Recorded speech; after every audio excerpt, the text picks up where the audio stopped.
Hi hello friends, எல்லாரும் எப்படி இருக்கீங்க? ரொம்ப ரொம்ப சூப்பராக இருப்பீங்கன்னு நம்புகிறேன். இன்றைக்கி நம்ம வீடியோவில் என்ன பார்க்க போகிறோம் அப்படின்னு பார்த்தீங்கன்னா, ஃபஜ்ஜி ப்ரௌனி ரெசிபி தான் ஷேர் பண்ண போகிறேன். ப்ரௌனி அப்படின்னாலே நமக்கு அந்த சாக்லேட்டியாக ஃபட்ஜியாக சூவியாக இருந்தால் தான் ரொம்ப டேஸ்ட்டாக இருக்கும். ஸோ அந்த மாதிரியான ஒரு ரெசிபி தான் இது. மேலே ஒரு க்ரிங்கிள் டாப்போட உள்ளே வந்து அவ்வளோ மாய்ஸ்டாக இருக்கும். சாப்பிடும் போதே ஒரு ஹெவனில் இருக்கிற மாதிரி இருக்கும். எனக்கு ஃபஸ்ட் டைம் சாப்பிடும்போது அப்படி தான் இருந்துச்சு. ஸோ அந்த ரெசிபி தான் நான் இன்றைக்கி உங்கள் கூட ஷேர் பண்ண போகிறேன். ஸோ மெஷர்மெண்ட் எல்லாமே வந்துட்டு டிஸ்கிரிப்ஷன்லேயும் ஷேர் பண்ணுறேன். ஸோ நம்ம வீடியோக்குள்ளே போகிறதுக்கு முன்னாடி நீங்கள் சேனல் சப்ஸ்கிரைப் பண்ணாமல் பார்த்துட்டு இருக்கீங்கன்னா மறக்காமல் சப்ஸ்கிரைப் பட்டனை தட்டி விட்டுக்கோங்க. பக்கத்தில் உள்ள பெல் ஐக்கானையும் ப்ரெஸ் பண்ணிக்கோங்க.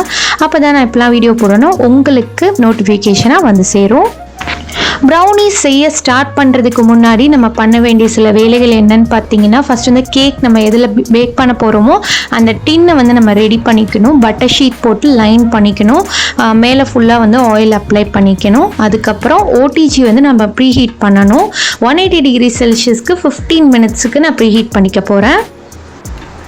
நெக்ஸ்ட் ஸ்டெப் என்னன்னு பார்த்தீங்கன்னா, பட்டரை வந்து நல்லா அடுப்பில் வச்சு சூடு பண்ணிக்கணும். ஸோ அந்த சூடு பண்ண பட்டரில் நான் வந்து டார்க் சாக்லேட் வந்து 200 கிராம்ஸ் குட்டி குட்டியாக சாப் பண்ணி பட்டரோடி சேர்த்து நல்லா மிக்ஸ் பண்ணி எடுத்திருக்கேன். அது எடுத்துட்டு நம்ம ஓரமாக வச்சிடணும். அது கொஞ்சம் ஆற வைக்கணும் நம்ம. நெக்ஸ்ட்டு பார்த்திங்கன்னா, ஒரு மிக்சிங் பவுல் எடுத்திருக்கேன். அதில் 200 கிராம்ஸ் ஒயிட் சுகர், நம்ம பொடி பண்ணலாம் தேவையில்ல, அப்படியே வந்து நம்ம யூஸ் பண்ண போகிறோம். அது கூட 100 கிராம்ஸ் நாட்டு சர்க்கரை சேர்த்து ஒரு வாட்டி நல்லா மிக்ஸ் பண்ணி விட்டுக்கிறோம். அதுக்கப்புறமா 3 முட்டை வந்து நம்ம சேர்க்க போகிறோம். 1 by 1 சேர்த்து நம்ம நல்லா மிக்ஸ் பண்ணி கொடுக்க போகிறோம். நம்ம இந்த பீட் பண்ணுறதுல வந்து இந்த சுகர் வந்து நல்லா கரையணும். ஏன்னா நம்ம ஹேண்ட் விஸ்க் வச்சு தான் இந்த வாட்டி பண்ண போகிறோம்.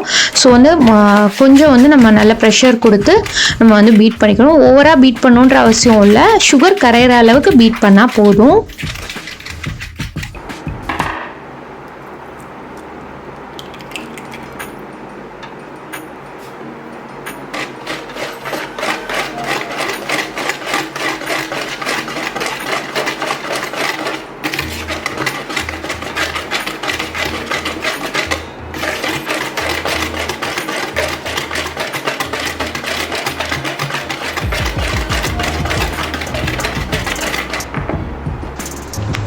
இப்போ சுகர் எல்லாம் நல்லா கொஞ்சம் மெல்ட் ஆகி வந்ததுக்கப்புறமா ஒரு 1.5 டீஸ்பூன் அளவுக்கு வெனிலா எசன்ஸ் வந்து சேர்த்துக்கிறோம். இதுவும் சேர்த்து ஒரு வாட்டி நல்லா மிக்ஸ் பண்ணிக்கணும்.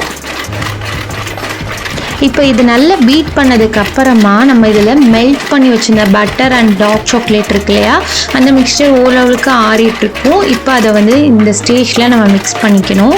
இதை ஆட் பண்ணதுமே நம்மளோட பேட்டரி அப்படியே பார்த்திங்கன்னா ரொம்ப திக்காகிடும். கலரவே கொஞ்சம் கஷ்டமாக இருக்கும்.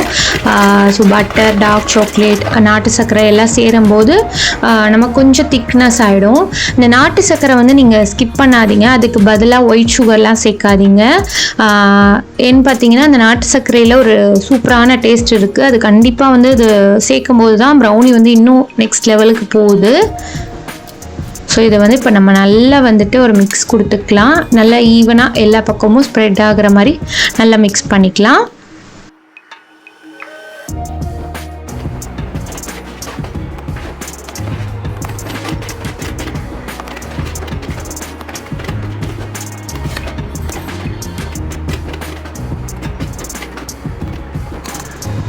இப்போ ட்ரை இன்க்ரீடியன்ட்ஸ் ஆட் பண்ணிக்கலாம். ட்ரை இன்க்ரீடியன்ட்ஸுக்கு நம்ம மைதா, கொக்கோ பவுடர், அப்புறம் ஒரு 1/4 டீஸ்பூன் அளவுக்கு சால்ட் தான் ஆட் பண்ண போகிறோம்.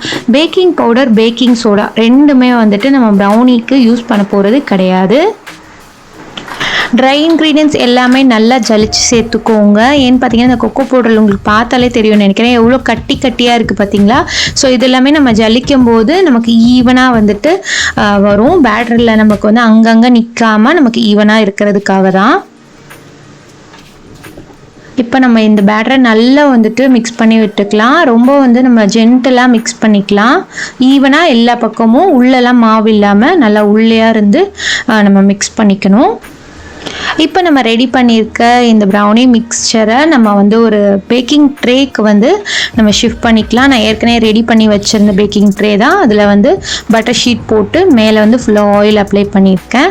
இந்த பேட்டருக்கு மேலே பார்த்தீங்கன்னா நட்ஸ் வந்து கொஞ்சம் குட்டி குட்டியாக சாப் பண்ணி அதெல்லாமே சேர்த்துக்கிறேன். அந்த நட்டோடு சாப்பிடும்போது ரொம்ப டேஸ்ட்டாக இருக்கும். ப்ரீ ஹீட் பண்ண அவனில் நம்ம இப்போ 180 டிகிரி செல்சியஸில் 30 மினிட்ஸ் வந்து பேக் பண்ணி எடுக்க போகிறோம். ஸோ இதுக்கு வந்து நம்ம செக்லாம் பண்ணி பார்க்க முடியாது. ஏன்னு பார்த்தீங்கன்னா உள்ளே கொஞ்சம் நம்ம அந்த ஸ்டிக் வச்சு பார்த்தா கூட பேக் ஆகாத மாதிரி தான் இருக்கும். பட் ஆக்சுவலி வந்து பேக் ஆகிடும். ஒருவேளை உங்களுக்கு அந்த மாதிரி டவுட்டாக இருந்துச்சுன்னா நீங்கள் எக்ஸ்ட்ரா ஒரு 5 மினிட்ஸ் கூட வச்சுக்கோங்க. பட் அப்பப்போ செக் பண்ணிக்கிட்டே இருங்க.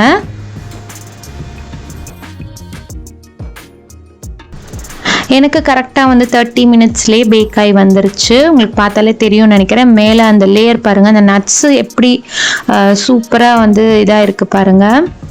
மேலே அந்த கிரிங்கிள் டாப்போட அழகாக பேக் ஆகி வந்திருக்கு. இது நல்லா ஆற வச்சிடணும். நல்லா ஆறுனதுக்கு அப்புறம் தான் நம்ம இந்த ப்ரௌனியை வந்து கட் பண்ணணும். அப்படி இல்லாட்டினா நமக்கு வந்து கரெக்டான இதுவாக வராது. ஒரு துணி போட்டு ஓரமாக வந்துட்டு வச்சுருங்க. ஸோ நமக்கு நல்லா ஆறுனதுக்கப்புறமா நம்ம அதை வந்து பீஸ் பண்ணிக்கலாம்.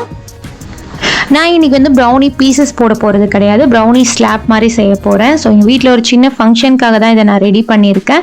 ஸோ அதை அப்படியே கேக் மாதிரி கட் பண்ணி சாப்பிட்ற மாதிரி பண்ண போகிறேன். ஸோ அதுக்கு வந்துட்டு ப்ரௌனி நம்ம செஞ்சோம் இல்லையா ஒரு டின்னில், அதை அப்படியே வந்துட்டு ஒரு பெரிய பேக்கிங் ட்ரேயில் வந்து திருப்பி போட்டுக்கிறேன். அப்போ தான் நம்மளால் வந்து பட்டர் ஷீட்டை வந்து கழட்ட முடியும். ஸோ அதை வந்து ரிமூவ் பண்ணிவிட்டு திருப்பி ஒரு பிளேட்டில் வந்து நான் ட்ரான்ஸ்ஃபர் பண்ணிக்கிறேன். மேலே அந்த கிரிங்கிள் டாப் இருக்கிற மாதிரி ட்ரான்ஸ்ஃபர் பண்ணிக்கிறேன்.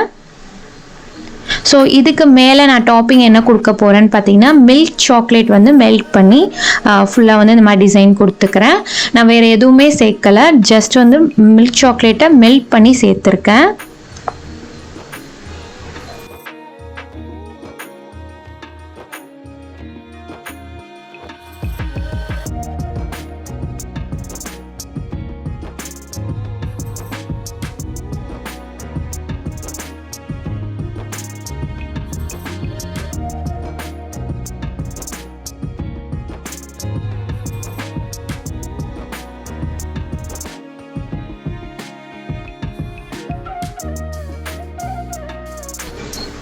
அதுக்கப்புறம் என்கிட்ட இந்த கோல்டன் பால்ஸ் வந்து இருந்துச்சு டெக்கரேஷனுக்காக. ஸோ அது வச்சுட்டு நடுவில் ஒரு கேக் டாப்பர் வச்சு இந்த டிசைனை நான் கம்ப்ளீட் பண்ணிக்கிறேன்.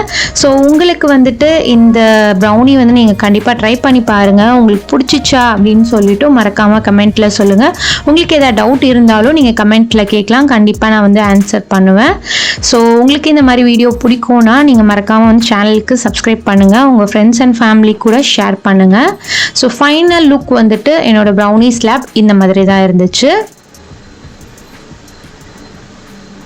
ஸோ தேங்க்யூ ஃபார் வாட்சிங்.